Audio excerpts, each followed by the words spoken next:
சமீபத்தில் புதிய தலைமுறை தொலைக்காட்சியில் நடைபெற்ற 4 முனை போட்டி நாற்காலி யாருக்கு என்ற விவாத நிகழ்ச்சிகள் நாம் தமிழர் கட்சியின் முன்னாள் தம்பிகளான ராஜீவ் காந்தியையும் கல்யாண சுந்தரத்தையும் ஒரே மேடையில் வைத்தே கொள்ளையடிப்பதில் தான் திமுகவுக்கும் அதிமுகவுக்கும் போட்டி என நேரடியாக சாட்டை துரைமுருகன் வெளுத்து வாங்கியுள்ளார்.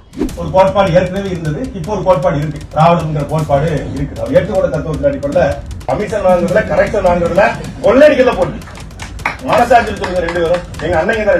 இந்த விவாத நிகழ்ச்சியில் திமுக சார்பில் ராஜீவ் காந்தியும் அதிமுக சார்பில் கல்யாண சுந்தரமும் கலந்து கொண்டிருந்தனர்.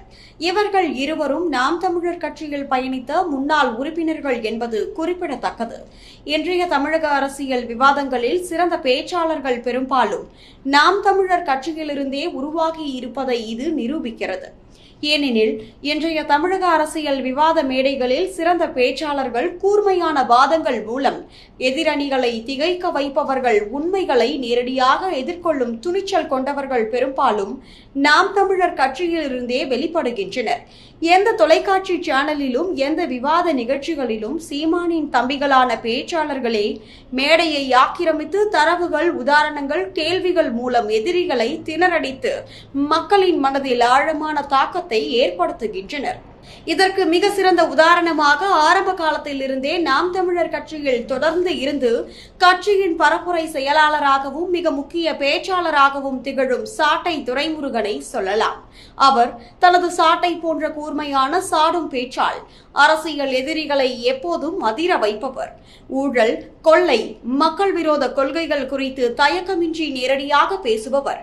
குறிப்பாக அந்த 4 முனை போட்டி நாற்காலி யாருக்கு விவாதத்தில் நாம் தமிழர் கட்சியின் முன்னாள் தம்பிகளான ராஜீவ் காந்தியையும் கல்யாண சுந்தரத்தையும் ஒரே மேடையில் வைத்து அவர்களை நோக்கி ஊழல் செய்வதிலும் மக்களின் பணத்தை கொள்ளையடிப்பதிலும் மட்டுமே திமுகவுக்கும் அதிமுகவுக்கும் இடையே கடும் போட்டி நிலவுகிறது.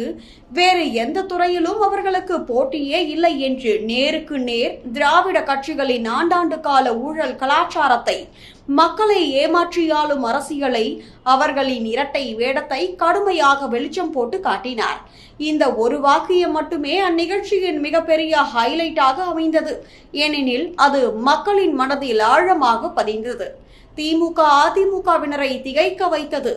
நாம் தமிழர் கட்சியின் கொள்கை உறுதியையும் பேச்சாளர்களின் துணிச்சலையும் உலகுக்கு நிரூபித்தது. இத்தகைய துணிச்சலான உண்மை சார்ந்த பேச்சுகளால் நாம் தமிழர் கட்சியின் பேச்சாளர்கள் தமிழக அரசியல் விவாத தளங்களில் தனித்துவமான மாற்று அரசியல் சக்தியாக உருவெடுத்து உள்ளனர். மக்களிடையே பெரும் ஆதரவை பெற்று வருகின்றனர். எதிர்காலத்தில் இன்னும் பல விவாத மேடைகளில் இதே போன்ற சாட்டைகள், உண்மை வெளிச்சங்கள் தொடரும் என்பதில் எவ்வித சந்தேகமும் இல்லை. ஏனெனில் நாம் தமிழர் கட்சி என்பது வெறும் அரசியல் கட்சி மட்டுமல்ல, அது மக்களின் குரலாக, உண்மையின் வெளிச்சமாக திகழும் ஒரு இயக்கமாக மாறியுள்ளது.